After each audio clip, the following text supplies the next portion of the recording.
सबसे पसंदीदा एक्ट्रेसेस और सोशल मीडिया स्टार में से एक आकांक्षा पुरी इन दिनों बिग बॉस OTT 2 को लेकर काफी ज्यादा सुर्खियों में है।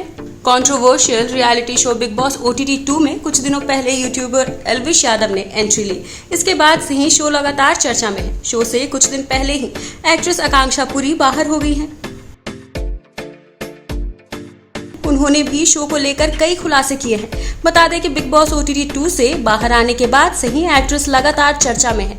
दरअसल हाल ही में आकांक्षा स्पॉट हुई थी, जहां पर आकांक्षा ने कहा कि मैं चाहती हूं कि सिस्टम मुझे याद करे। इसके अलावा आकांक्षा ने कहा, मैं हूं ही नहीं घर के अंदर, नहीं तो साथ में मिलकर सिस्टम हिला देते।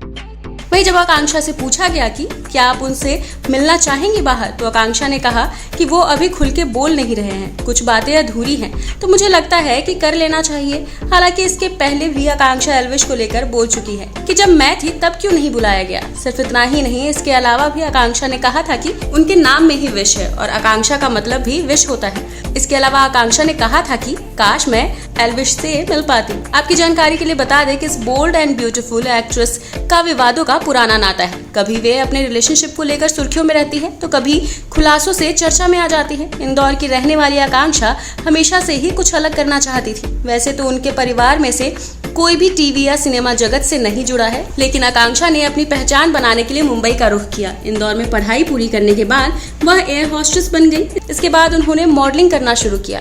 यहाँ सफल होने के बाद उन्होंने एक्टिंग में करियर बनाने की ठानी और टीवी के साथ ही साउथ फिल्म इंडस्ट्री का रुख किया। उन्होंने साउथ की कई फिल्मों में अभिनय किया है।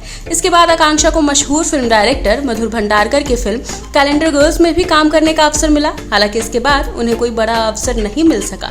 बताते चले कि जब बॉलीवुड में आकांक्षा को अच्छे ऑफर नहीं मिले, तो उन्होंने टीवी जगत की ओर रुख किया। सोनी टीवी पर प्रसारित होने वाली शो विघ्नहर्ता गणेश में उन्होंने माता पार्वती की भूमिका निभाई। इस दौरान इसी शो में रावण का किरदार निभाने वाले पारस छाबड़ा से उनकी नजदीकियों की खबरें सामने आने लगी।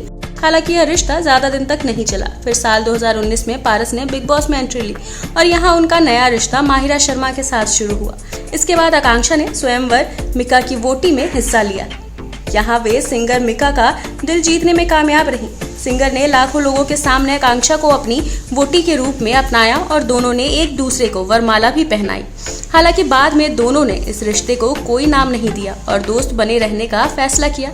मिका ने खुलकर कहा कि यह एक फेक शो था। पारस और मिका के अलावा आकांक्षा का नाम सिद्धार्थ शुक्ला से भी जुड़ चुका है। दोनों की कई तस्वीरें भी सामने आई थी। हालांकि उस समय दोनों ने इसे लेकर कभी कुछ नहीं कहा था। बाद में सिद्धार्थ की नजदीकियां शहनाज गिल के साथ बढ़ी और उनकी जोड़ी हिट हो गई। इसके अलावा आपको बता दें कि आकांक्षा पुरी उस समय चर्चा में आ गई थी जब उन्होंने बिग बॉस OTT 2 में रहते हुए जैद हदीद को लिप लॉक किया था। इस किस ने बहुत विवाद किया। इसकी वजह से उन्हें काफी ट्रोल भी किया गया था।